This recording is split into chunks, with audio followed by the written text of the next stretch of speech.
Shot. तो जी खुशखबरी ये है कि जी पाकिस्तान ने मैच को फंसा दिया। मुझे बड़ी खुशी है कि 2 विकेटें गिरी हैं, 2 विकेटें गिरी हैं अज़हर की और इमाम की, पर्ची की। और मुझे बड़ी खुशी है कि बाबर ने और अब्दुल्ला शफीक ने मैच को फंसा दिया। इस बात में मज़ा आया क्योंकि उनकी बॉलिंग अच्छी है। ऑस्ट्रेलिया की बॉलिंग बड़ी ज़बरदस्त है और उन्होंने सही तरह अटैक करके बॉलिंग की। मैंने पूरा मैच तो नहीं देखा लेकिन हाइलाइट्स ज़रूर देखी हैं।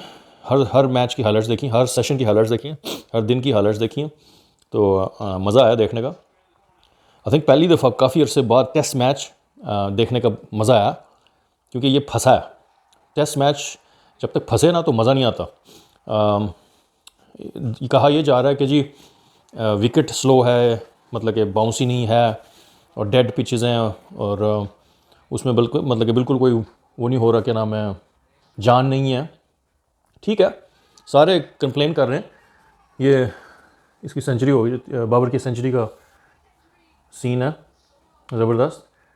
मज़ा आया देखने का टू बी ऑनेस्ट, क्योंकि सही जो क्रिकेट है वो टेस्ट मैच है। जो मर्ज़ी आप T20 में वनडे में कर लें, मज़ा जो सही है और जो देर तक सबको मैच इनिंग्स याद रहती है वो टेस्ट मैच की, नॉट वनडे, नॉट T20। तो ये जो टेस्ट मैच खेला है उसने, बाबर ने और अब्दुल्ला शफीक ने, दोनों ने एंकर की है इनिंग्स को अपनी बड़ी ज़बरदस्त किस्म की। तो अब अब्दुल्ला शफीक को ज़्यादा क्रेडिट जाएगा क्योंकि वो तो नया खेलने आया है।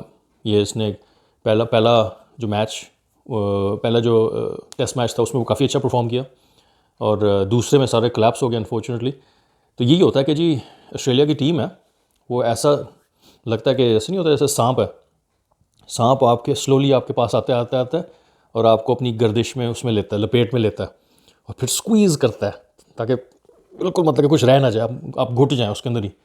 तो आई थिंक हमारे जो प्लेयर्स हैं टेस्ट के, इन्होंने इस तरह का प्रेशर, जो टेस्ट मैच का सही प्रेशर होता है, वो ऑस्ट्रेलिया के ख़िलाफ़ अपनी क्या नाम है सरजमीन पे इन्होंने पहली दफ़ा ऑब्वियसली फेस किया क्योंकि ऑस्ट्रेलिया बड़े अरसे बाद आया। इन्होंने और भी खेले हैं, और लोगों से मैचेस खेले हैं, बांग्लादेश से खेला है, वेस्ट इंडीज़ से, साउथ अफ्रीका से। उसका वो अलग था, उसका वो मज़ा अलग था। लेकिन ऑस्ट्रेलिया को करना, और ऑस्ट्रेलिया के सारे बैट्समैन बॉलर सारे फॉर्म में, क्या नाम है उसका, एंड्रू श्वेप्स और इस तरह कुछ नाम है उसका।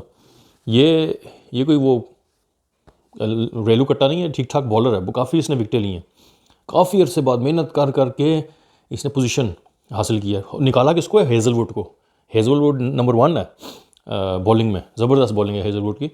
उसकी जगह इसको रखा है तो बहुत बड़ी बात है इसके लिए। तो उसने बॉलिंग अच्छी की है, लेकिन वही बात है कि हमने जब तक अपना, कहते हैं ना, लोहा मनवाना है, यू हैव टू। क्योंकि आप स्पेशली एक तो होता है ना कि अगर आप खेल रहे हो ऑस्ट्रेलिया में क्लैप्स हों, उसके बाद एक्सपेक्टेड है कि आप फिर से थोड़ा बहुत क्लैप्स हो तो आप फारिग हो जाएं। घर में खेलने का ये है कि घर में एक्स्ट्रा एडेड रिस्पॉन्सिबिलिटी है, प्रेशर भी है लेकिन रिस्पॉन्सिबिलिटी आती है कि जी आप वो बाहर से आए हैं और आपको घर पे हरा रहे हैं। तो ये बहुत बड़ा वो ऑब्वियसली बन जाता है आपके ऊपर रिस्पॉन्सिबिलिटी।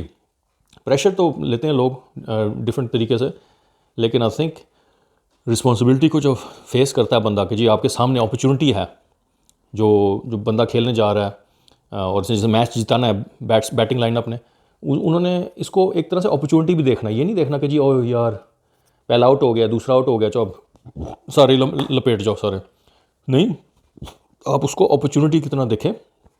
टेस्ट मैच है, टेस्ट आराम से खेलें। मतलब कि आपके पास पूरा दिन पड़ा है, 2 दिन पड़े। मतलब कि कल जो मैच खेला इनके पास, इन्होंने सही तरह ऐसे एम में, इनका एम ये था कि सर्वाइव सिर्फ नहीं करना लेकिन उसको अटैकिंग भी करनी है। सर्वाइवल भी है, अटैकिंग भी है। So it's like a mixture of the two. हमें ये गेम कभी खेलनी नहीं आई। हम या तो सर्वाइवल करते हैं और उसमें विकेट गवा देते हैं, या अटैक करते हैं और उसमें विकेट गवा देते हैं। तो लेकिन इसका जो है ना बैलेंस करना, ये बहुत कम टीमों को, बहुत कम बैटिंग लाइनअप्स को आता है इस तरह के अटैक के ख़िलाफ़। तो खुशी की बात यह है कि मैच फंसा। अब टू बी ऑनेस्ट, हम ये क्लीशे बात कह सकते हैं कि जी यार उन्होंने कोशिश की, मैच हारे ना हारे वो अलग बात हो, ठीक है, लेकिन कोशिश करें पूरी। लेकिन इस एम से कि जी हमने ये मैच जीतना है, एंड सेकंड ऑप्शन इज़ जो मर्जी ऑप्शन हो। तो जीतने का वो एम रखें कि जी हमने खड़े रहना है, खड़े रहना है। उसके अलावा जब मोमेंटम आप गेन करते हैं सेशन बाय सेशन, आपने गेम आगे लेके जानी है। 314 का शायद चेस है आज, तो कोशिश करें कि जी सर्वाइवल सिर्फ ना करें पूरा दिन और ड्रॉ ना करें। मतलब कि व्हेन यू इन द क्या कहते हैं ना मोमेंटम आपका सेटल होते हैं, सुबह सुबह आए, खेले, सेशन खेला, फिर दूसरा सेशन, तो जैसे सेटल हो रहे हैं बैट्समैन, अल्लाह ना करे कोई विकेट गिरे, ये 300 तक जाएं, 314 करें। इससे ये पता चलता है कि आपकी जो है ना क्या नाम है, सही जो लोहा है वो सामने आता है आज। और उससे क्या होगा कि मैसेज पहुंचेगा सबको कि इन्होंने सिर्फ सर्वाइवल करके नहीं 5वें दिन बड़ा कमाल किया, नहीं, इन्होंने सर्वाइवल किया चौथे दिन और 5वें दिन दे पुश बैक ऑस्ट्रेलिया। तो एक होता है कि एक तो होता है ना फिजिकली आप दिखाते हैं, एक होता है मेंटली। तो मेंटली भी आपने लोगों को बताना है कि जी हम टीम है, जवान, ऑब्वियसली कैप्टन है, यंग कैप्टन है, यंग सी टीम है, और लेकिन सबका एक्सपीरियंस है, विच इज़ वेरी प्रॉमिसिंग। ये अच्छी बात है कि कोई ये नहीं कह सकते जी कि जी अब ये भी सारी नौजवान टीम है, जवान तो है लेकिन सबका एक्सपीरियंस भी है, विच इज़ वेरी मतलब कि बोनस हमारे लिए। तो इस लिहाज से अब हम जब प्रेशर वापस ऑस्ट्रेलिया पर डालेंगे रन्स बना के, इस एम से कि जी हम मैच जीतें आप सेटल होने के बाद पहले और दूसरे सेशन में, तो उससे ये इंटेंट शो करता है। वो अलग बात है कि हमसे सिर्फ 200 हों, 250 हों, दैट्स फाइन, लेकिन इंटेंट शो करता है कि जी हम और फिर मैच ड्रॉ हो जाए, वो नो प्रॉब्लम, लेकिन इंटेंट ज़रूर करें, सर्वाइव करें, उसके बाद पुश बैक करें, 200 तक लेके जाएं, 250 करें इस दिन, क्या नाम है, 5वें दिन। तो मुझे तो बड़ी खुशी है कि ये क्या नाम है, इस लिहाज इस दूसरा टेस्ट इस तरह फंसा है, और ऑस्ट्रेलिया ने दूसरी इनिंग में सिर्फ 100 करके इनको दे दिया, बैटिंग दे दी, कि सोचा कि जी हम इनको 150 में लपेट देंगे। तो ऑब्वियसली मामला डिफरेंट हुआ है, चेंज हुआ है, सही टेस्ट मैच अभी शुरू हुआ है। तो कहते हैं ना जब हम फिल्म स्टार्ट करते हैं, कोई भी मूवी शूवी, एक्शन मूवी, पहले 10-15 मिनट ऐसी बोंगियाँ शोंगियाँ हो रही थी, तो उसके 15-20 मिनट बाद फिल्म स्टार्ट होती है, जब एक्शन स्टार्ट होता है। तो मेरे लिहाज से जो यही सही टेस्ट मैच स्टार्ट हुआ है, ये कल से हुआ है, जब हमारी सेकेंड इनिंग्स आई है, जब बाबर और अब्दुल्ला शफीक ने मामला स्टार्ट किया। इससे और जो बाकी जो लाइनअप है उनको ये मिलेगा, कॉन्फिडेंस मिलेगा, यार हम भी कर सकते हैं, हम भी 50-60 कर सकते हैं। अगर सारे 50-60 कर लें, मैच डीप लेके जाएं, और प्रेशर में गंदी शॉट ना मारें, ये बस हमारा मसला है। प्रेशर में आके गंदी शॉट ना मारें, गंदे शॉट सिलेक्शन ना करें, और गंदे तरीके से आउट ना होएं, रन आउट ना होएं, जैसे पहले हुए थे, उस तरह नहीं होना चाहिए। तो होपफुली इंशाल्लाह टेस्ट अच्छा होगा सेकंड वाला। मैं तो कहता हूँ जो हम जीतें, बड़ा मज़ा आएगा, मैं तो बहुत ही खुश हूँगा। मैं काफ़ी अर्से बाद वीडियो बना रहा हूँ क्योंकि मेरा एक और चैनल है, उसका नाम है आई लव चिली।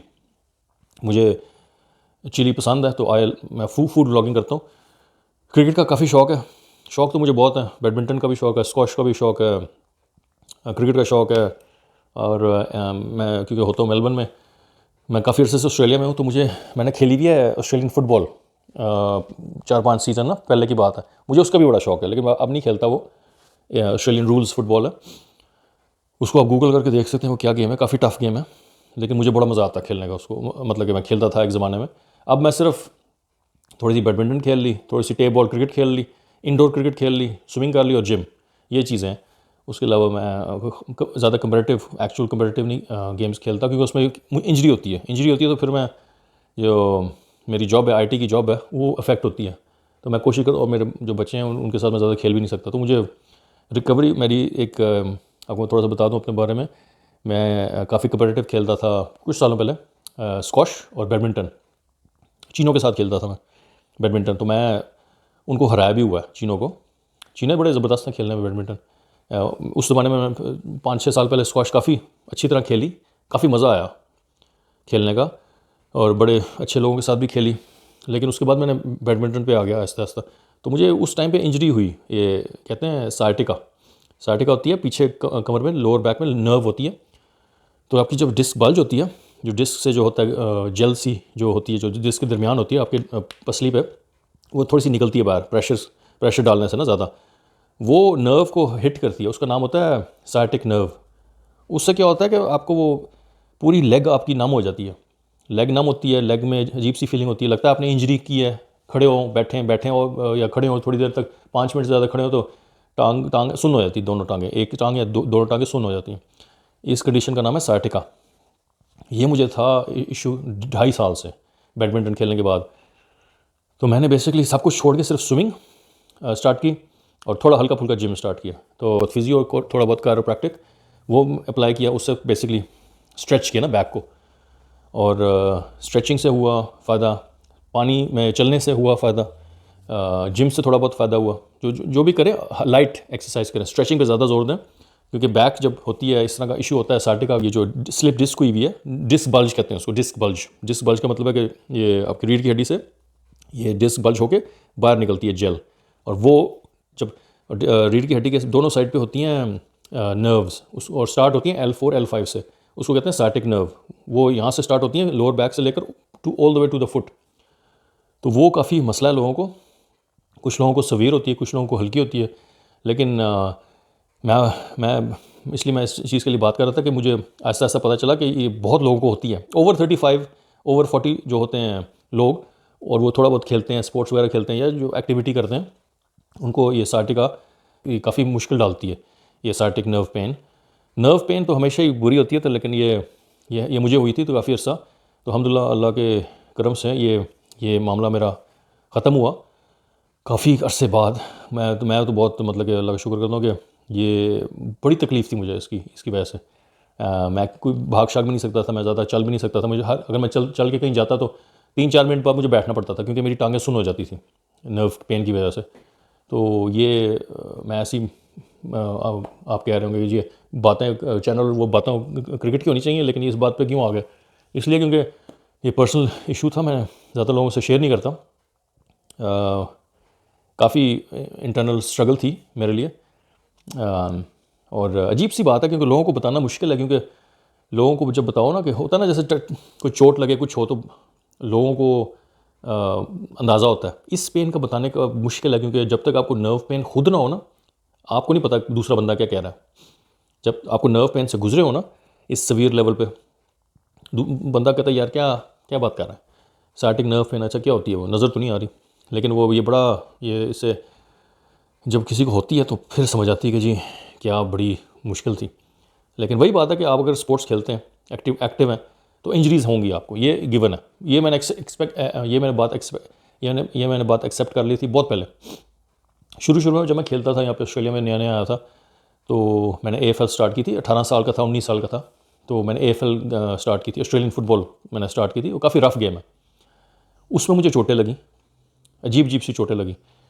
और जब मैं खेलता था तो जो जिनके अगेंस्ट खेलता था वो भी अजीब हरकतें करते थे, काफ़ी फ़िज़िकल, काफ़ी रफ़। और लेकिन मुझे मज़ा आता था खेलने का, रफ़ गेम खेलने का मुझे मज़ा आता था। मैं भी ठीक ठाक उनको टैकल करता था और उनको लेकिन शुरू में मुझे काफ़ी अजीब सी चोटें भी लगी, और अपोजिशन ने मुझे मतलब कि उन्होंने काफ़ी क्या नाम है अजीब हरकतें भी की। जब अब मतलब डर्टी प्लेयर्स थे कि वो अगर टैकल होकर मैं गिर रहा हूँ तो मेरे उनके जूतों के नीचे स्पाइक्स होती हैं, तो मेरे एंकल के ऊपर से चल के भाग गए और मेरा एंकल दर्द कर रहा है और मैं उसके बाद भाग नहीं सक रहा।